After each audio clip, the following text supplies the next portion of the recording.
without further ado, we've got Jim McGill, who covers the Cal Bears on the daily. Jim, we appreciate you taking the time today.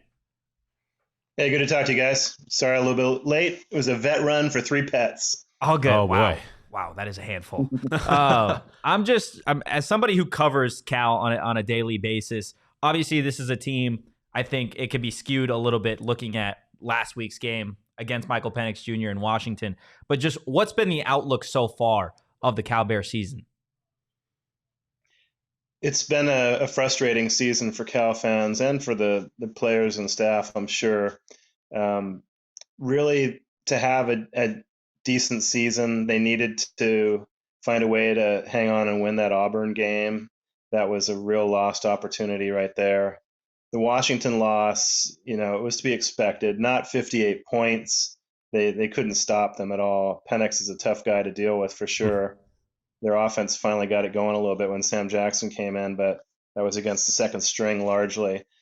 So yeah, it's not looking super optimistic for the program and fans right now. It's hard to see a pathway to a bowl game. Honestly, it's a really rough schedule with Utah on the road, Washington on the road, Oregon on the road, UCLA on the road. It's going to be really tough for them to squeak into a bowl game. So this is one of those matchups where they have to take advantage of ASU's injuries in a home game and pull in a dub, but nothing's guaranteed these days. Yeah.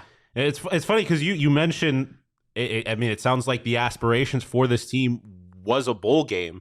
I think maybe the public perception of Cal Golden Bears football is not necessarily equivalent to where the program is actually at. Do you think that's fair? Like, do you think that Cal is just even as a program, in a better place than people might realize?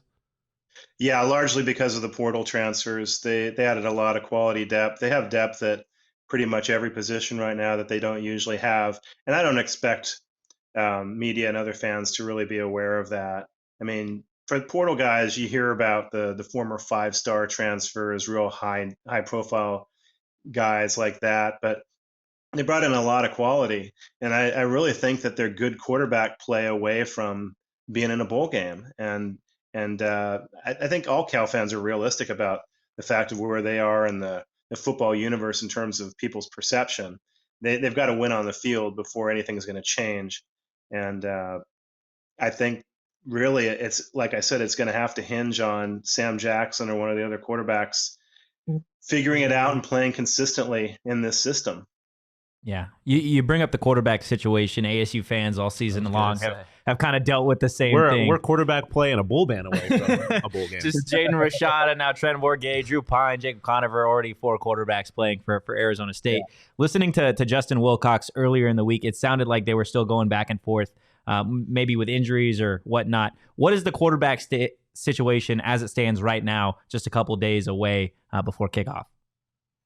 They're not really. Sorry, I'm having trouble with getting the camera in the right place. They're having trouble naming a true starting quarterback. There hasn't been any promises made about this weekend. Finley got injured late in the game, so I think the assumption is that with Jackson coming in and playing well and Finley getting dinged up at the end, that it's going to be Jackson. But the staff hasn't announced who the starter is going to be, and it's going to be anybody's guess as far as ASU's game planning goes. But I'm pretty sure they're probably planning on Jackson starting too. So I mean, outside of the quarterback play, if Cal is able to figure out to get a way to get some good quarterback play, who's he getting the ball to? Who else on this offense should ASU fans be worried about? Well, as far as him getting the ball to, you'd be talking about receivers and tight end, and they have a really good receivers group. The leader is Jeremiah Hunter, and he is a veteran receiver that is the leading receiver on the team right now. They've got a lot of other dependable guys out there, Monroe Young, Brian Hightower, who is a transfer from Illinois, and previously to that, Miami, is a big, tall, strong receiver who's been good when he gets the opportunity. Tron Grizel is a new starter. He's a 6'5", redshirt freshman who catches everything that comes his way.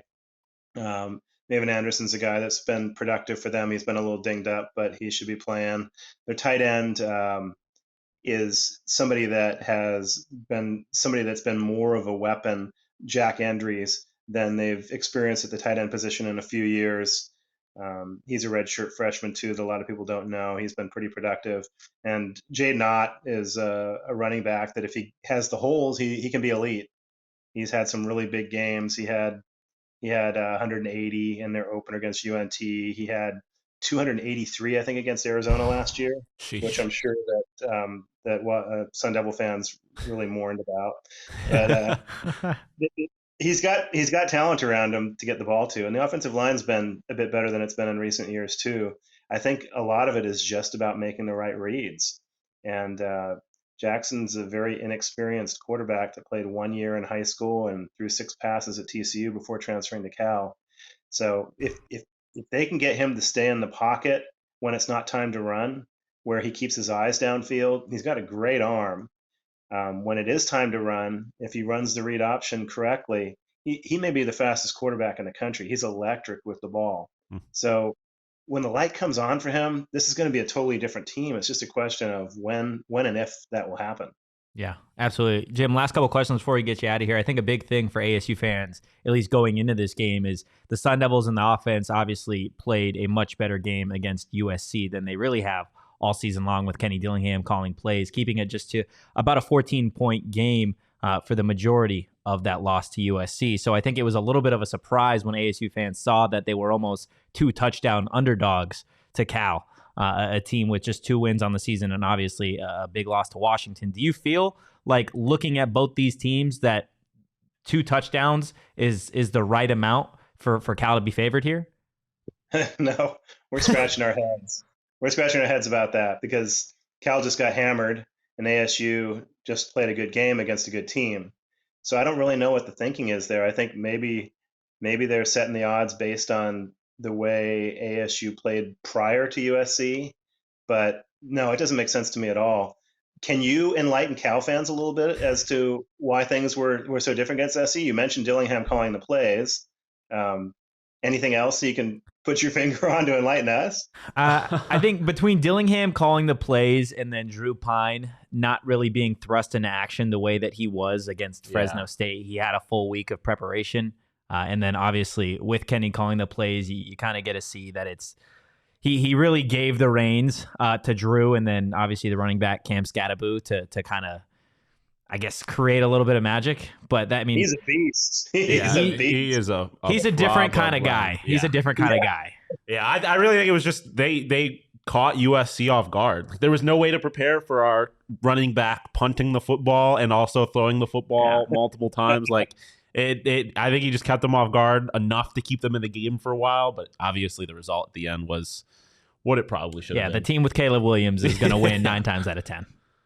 True.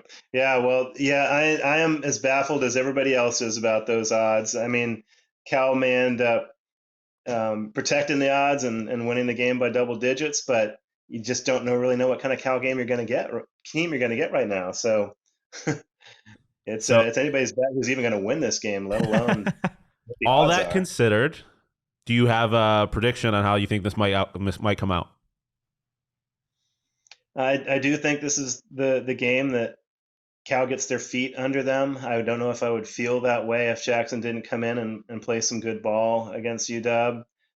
So I guess that I will predict a 31-20 Cal win.